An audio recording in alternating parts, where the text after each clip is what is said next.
This channel does not promote any violent, harmful, or illegal activities. All content provided by this channel is meant for an educational purpose only.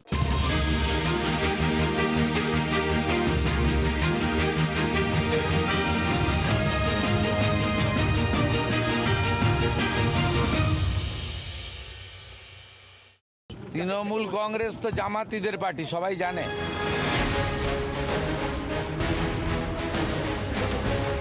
Trinamool Congress বিভিন্ন ভারত বিরোধী শক্তির কাছে আত্মসমর্পণ করেছে।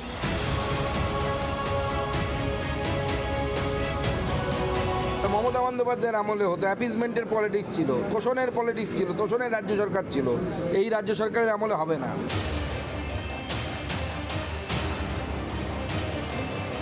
ভালো তৃণমূলের ভালো ছেলে, ভালো নেতার সঙ্গে দেখা যাচ্ছে, আমাদের ঘাড়ে চাপাচ্ছেন কেন? তারা তো বালিশপন্থী।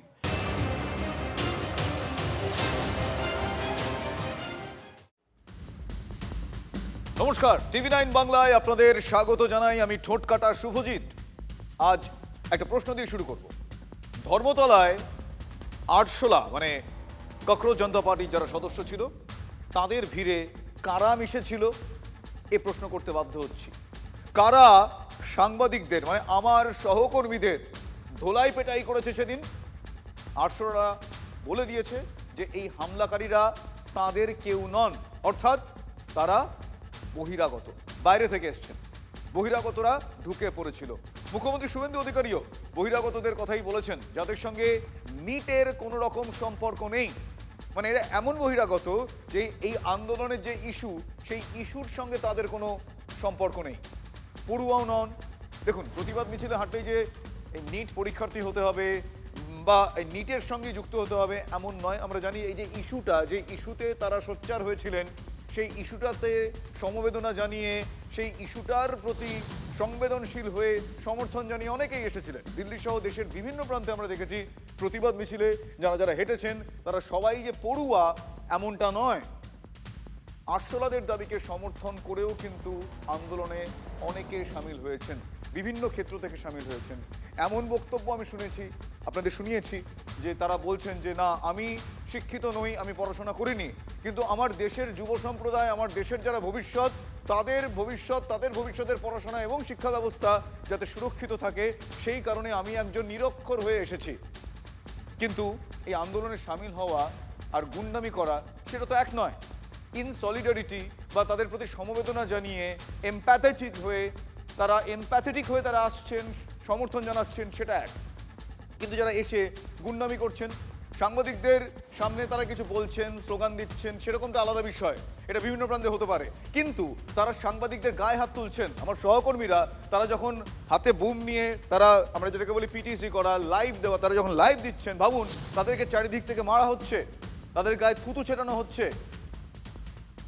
তারা ভুলে যাচ্ছেন তারা যাদের গায়ে থুতু ছেটাচ্ছেন তারা কিন্তু তাদের কাজ করতে গিয়েছেন। এই গুন্ডামির উদ্দেশ্য নিয়ে কারা এসেছিল? এই গুন্ডামির উদ্দেশ্য নিয়ে কোট আনকোট কোন গুন্ডারা সেখানে ওই আরশোলাদের ভিড়ে ঘাপটি মেরেছিল সেদিন, সে প্রশ্ন আমরাও তুলেছি। নাম এক এক করে সামনে আসছে। শুভেন্দু অধিকারী আগের দিনই বিধানসভায় মোহাম্মদ আফরোজ, মোহাম্মদ আজাদদের তিনি নাম করেছেন, বলেছেন তারা দাগি গুন্ডা। আর এই গুন্ডামি করতে গেলেও রাজনৈতিক শিবিরে গিয়ে ভিড়তে হয়। এটা এ রাজ্যের ক্ষেত্রে, স্পেসিফিক্যালি এ রাজ্যের ক্ষেত্রে নতুন নয়। আমরা বারবার দেখে আসছি, এক প্রকার অভ্যাস হয়ে গিয়েছে দেখা। কোনো না কোনো দাদার হাত তাদের মাথায় থাকে, দাদারা তাদের পোষেন, তারা দাদাদের, রাজনৈতিক দাদাদের, প্রভাবশালী দাদাদের পোষ্য হয়ে তারা এই গুন্ডাগার্দি করে। এই আফরোজ, এই আজাদরা কোন শিবিরের হয়ে অশান্তি পাকাতে নেমেছিল, এই প্রশ্ন আমি তুললাম আজকে। লিঙ্ক খুঁজতে গিয়ে সোশ্যাল প্ল্যাটফর্ম ঘেটে যেটা আমরা পেয়েছি, সেটা তাতে দেখতে পাওয়া যাচ্ছে, অন্ততপক্ষে সোশ্যাল মিডিয়ার সেটা বলছে যে ওদের পেছনে একটা তৃণমূলের স্টিকার আছে, তৃণমূলের ঝান্ডা আছে, ফেসবুকে তাদের দলের সুপ্রিমোর ছবি আছে, এলাকার তৃণমূল বিধায়কের সঙ্গে তাদের ছবি আছে। তাহলে সাংবাদিক পেটানোর পরিকল্পনা তৃণমূলের, এ প্রশ্ন না করে আমি অন্তত পক্ষে পারলাম না। তৃণমূল করে তারা তৃণমূলের অ্যাক্টিভিস্ট। কালকে তো মুখ্যমন্ত্রী বিধানসভাতে বেশ কিছু নাম তো তিনি বলেছেন, রেকর্ডেড স্পিচ একেবারে বিধানসভায়। Afroz of Rajabagan, Nahid of Khidirpur, Tanvir and Nizam of Ekbalpur, Rahul Jamal of Watgunge. এই 5টা গুন্ডার নাম আমি এখানে ঘোষণা করলাম। প্রায় 70 জনকে চিহ্নিত করা হয়েছে, যাদের একজনও ছাত্র নয়, সেলফ ডিক্লেয়ার ককরোচ পার্টির মেম্বার নয়, নিট সংক্রান্ত আন্দোলনকারীদের অংশ নয়। গুন্ডা দমন আইনে এমন ব্যবস্থা নেব যাতে একদিন নয়, এই গুন্ডাদের 3 পুরুষ মনে রাখে। প্রতিবাদের মানে এই নয় যে ফিল্ড রিপোর্টিং করছে তার গায়ে হাত তোলা হবে। একজন সাধারণ সংবাদকর্মীকে যারা আক্রমণ করবে তাদের 100 বার চিহ্নিত হওয়া দরকার, শাস্তি হওয়া দরকার। বিজেপির থেকে বেশিটা আমাদের জন্য দরকার, যেন কেউ আমাদের মিছিলকে কালকে আবার কলুষিত করতে না পারে। আমরা চাই তারা চিহ্নিত হোক। এই যে শক্তি যারা সাংবাদিকদের বেছে বেছে পিটিয়েছে, নির্দয়ভাবে পিটিয়েছে, খুন করার জন্য পিটিয়েছে, এদেরকে গুন্ডা দমন আইনেই সাজা দেওয়ার ব্যবস্থা হবে। তারা এটা করেছে, তারা তৃণমূল হয়ে থাক, তারা অন্য কোনো পার্টি ফান্ডেড হয়ে থাক। এই দৃশ্য গতকাল এসএফআই প্রেস কনফারেন্স করে দেখিয়েছে। বিজেপির কিছু লোকজন দমকলের গাড়ির ওপর উঠে দাঁড়িয়ে মিছিলে ঢিল ছুটছে এবং তারাও সাংবাদিকদেরকে টার্গেট করছে। এরা কারা? মৌলালী যুব কেন্দ্রে জুম করো, সামনে থেকে দেখাচ্ছে এরা কারা। মৌলালী যুব কেন্দ্র থেকে ইট ছুটছে, ফায়ার ব্রিগেড সরকারি সম্পত্তির গাড়ির ওপর দাঁড়িয়ে ইট ছুটছে। এরা কারা? এরা দেশ বিরোধী শক্তি নতুন করে মাথা ছেড়ে দিয়েছে। এরা কারা? মৌলালী যুব কেন্দ্রে জুম করো, সামনে থেকে দেখাচ্ছে এরা কারা। মৌলালী যুব কেন্দ্র থেকে ইট ছুটছে, ফায়ার ব্রিগেড সরকারি সম্পত্তির গাড়ির ওপর দাঁড়িয়ে ইট ছুটছে। এরা কারা? এরা একটা সুযোগ নিয়েছিল যে এই বাম, অতি বাম, ঝান্ডু বাম সব মিলিয়ে যা আছে তাদের কাঁধে পা দিয়ে, বা বামেরা এদের কাঁধে পা দিয়ে একটা বিশৃঙ্খলা চালু করবে। পুলিশের উপর বোতল ছুঁড়ে মারবে, জুতো ছুঁড়ে মারবে, সাংবাদিকদেরকে হেনস্থা করবে এবং পুলিশ লাঠিচার্জ করবে। এটা তাদের উদ্দেশ্য ছিল। এরা কারা? মৌলালী যুব কেন্দ্রে জুম করো, সামনে থেকে দেখাচ্ছে এরা কারা। মৌলালী যুব কেন্দ্র থেকে ইট ছুটছে, ফায়ার ব্রিগেড সরকারি সম্পত্তির গাড়ির ওপর দাঁড়িয়ে ইট ছুটছে। এরা কারা? ককরোচ না কি সমস্ত একটা আন্দোলন কি সমস্ত হলো, তাতে কারা কারা গেল, সেই সমস্ত চেহারা, নাম, তারা কারা, তাদের সঙ্গে কাদের যোগাযোগ, এটাও কারুর অজানা নয়। বিজেপির এই লোকজনগুলো না গ্রেপ্তার হচ্ছে, কিন্তু তারা সেদিন প্রথমে মিটিংয়ে সেই মিছিলে এই পরিবেশটা তৈরি করলো। এখন সবার ছবি এআই দিয়ে খুঁজে বের করা হবে, চিন্তার কিচ্ছু নেই। কুণ্ডলী বের করে নেব, আমরা জন্মগোষ্ঠী বের করে নেব, নিয়ে তাদের বিরুদ্ধে মাননীয় মুখ্যমন্ত্রী যেরকম বলেছেন গুন্ডা দমন আইনে তাদের বিরুদ্ধে ব্যবস্থা হবে। আপামর ছাত্র জনতার মিছিল ছিল, ছাত্র প্লাস জনতা, ছাত্রছাত্রী, তাদের অভিভাবক, তাদেরকে অ্যারেস্ট করে নিয়েছে। উইচ হান্টিং চলছে গোটা কলকাতা জুড়ে, এবং আমি স্পষ্ট বলছি ভিত্তিহীন অ্যারেস্ট, বেবুনিয়াদ অ্যারেস্ট। আগেও বলেছিলাম যে বিজেপি আরএসএসের পুষ্ট বিধানসভায় বসে থাকা কিছু এমএলএ, তাদের বাহিনী এই মিছিলের মধ্যে ঢুকে ঝঞ্ঝাট পাকানোর চেষ্টা করেছিল, গোলমাল পাকানোর চেষ্টা করেছিল। তাহলে আফরোজ মোহাম্মদ আজাদরা কি ধর্মতলার অশান্তিতে ছিলেন না? ছিল। ভিডিও যেটাকে আমরা ফুটেজ বলি, সেই ফুটেজ দেখে চিহ্নিত করে তবেই সাংবাদিক নিগ্রহে গ্রেফতার করা হয়েছে। আর যদি কিছুই না করেন, কেন অন্ডালে গিয়ে গা ঢাকা দিয়েছিলেন আফরোজ? কি কারণে পালিয়ে যাওয়ার চেষ্টা করছিলেন আফরোজ? বাড়ি তো কলকাতার মেটিয়াবুরুজের রাজাবাগানে। অন্ডাল থেকে এই আফরোজকে ধরে এনেছে কলকাতা পুলিশ। আফরোজের সঙ্গে তৃণমূল যোগ স্পষ্ট। মেটিয়াবুরুজের তৃণমূল বিধায়ক আব্দুল খালেক মোল্লার সঙ্গে আফরোজের ছবি রয়েছে, যদিও বিধায়ক খালেক মোল্লার দাবি আফরোজকে তিনি চেনেন না।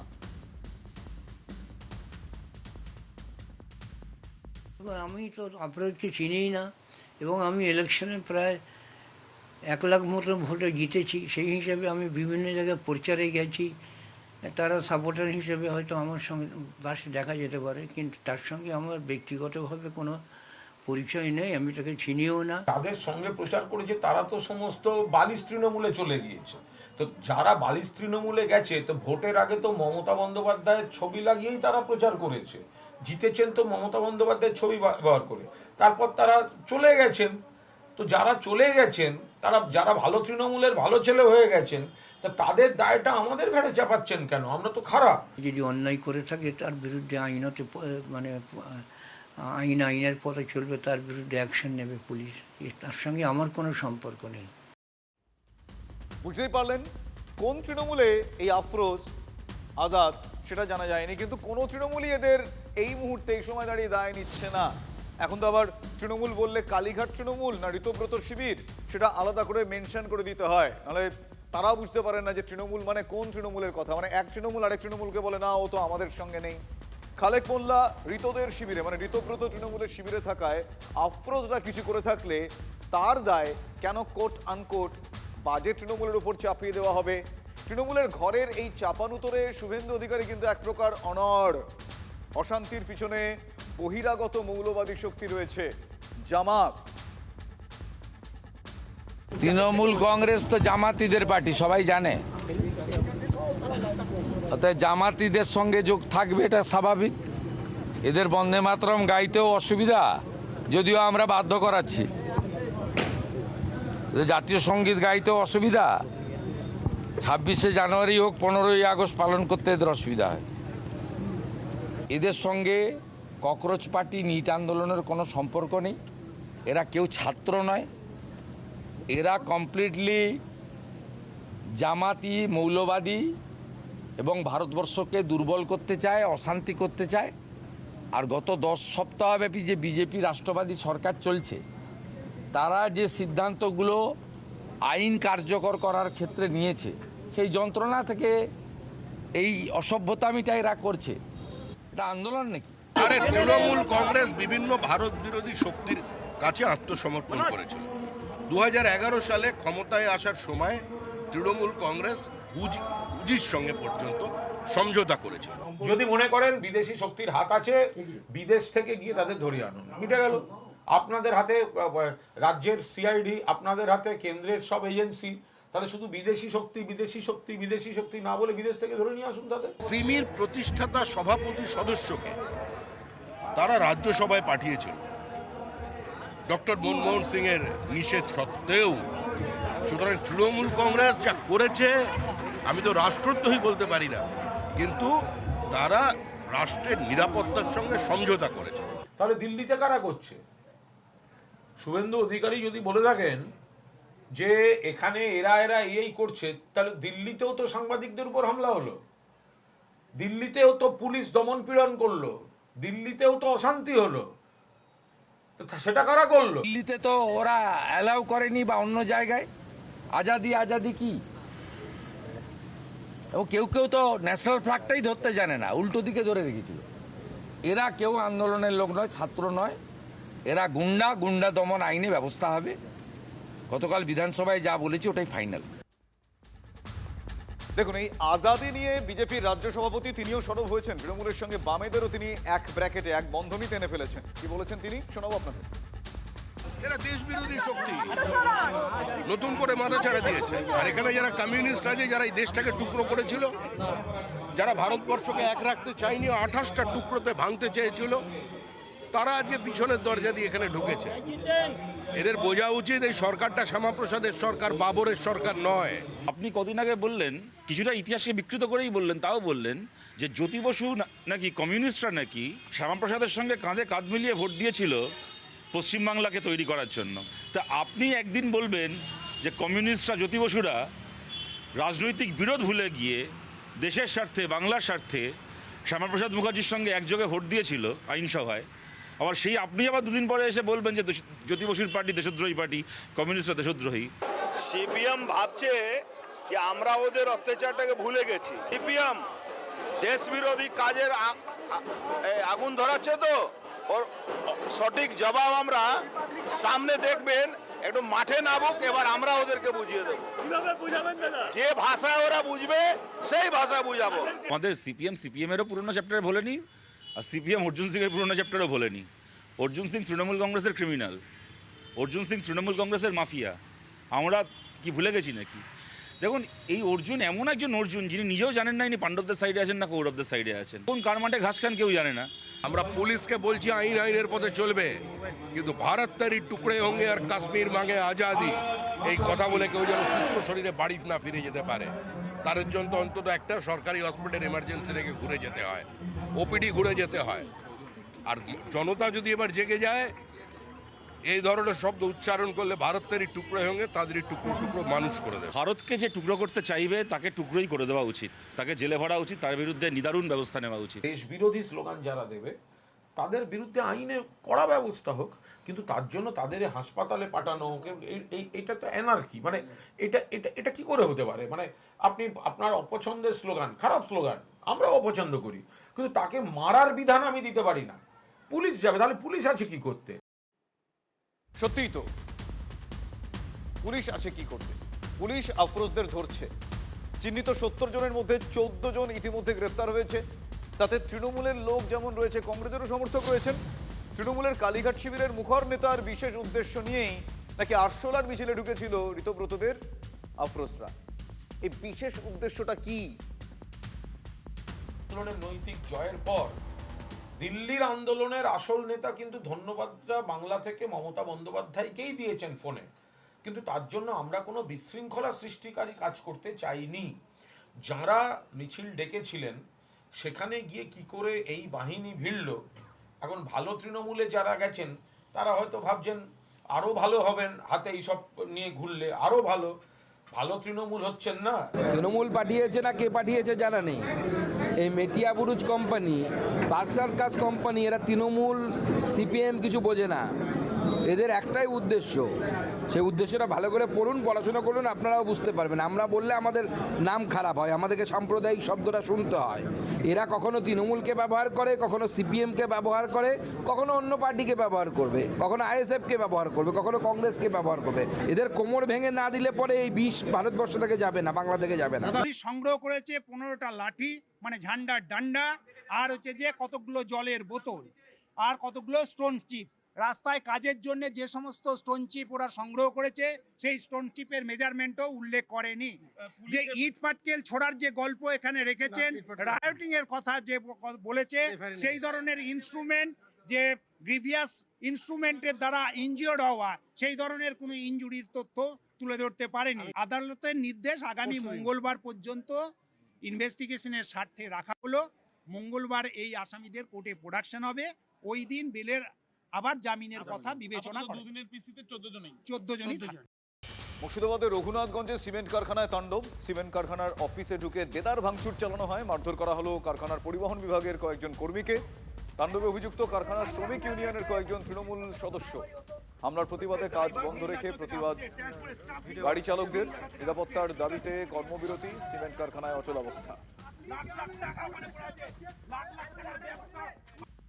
আমাদের পার্কিংয়ের যে মেন ইন আউটের গেট আছে, সেখান থেকে একটা গাড়ি বেরোচ্ছিল লোডে আসার জন্য, আর ভেতর থেকে লেবাররা যাচ্ছিল বাড়ি।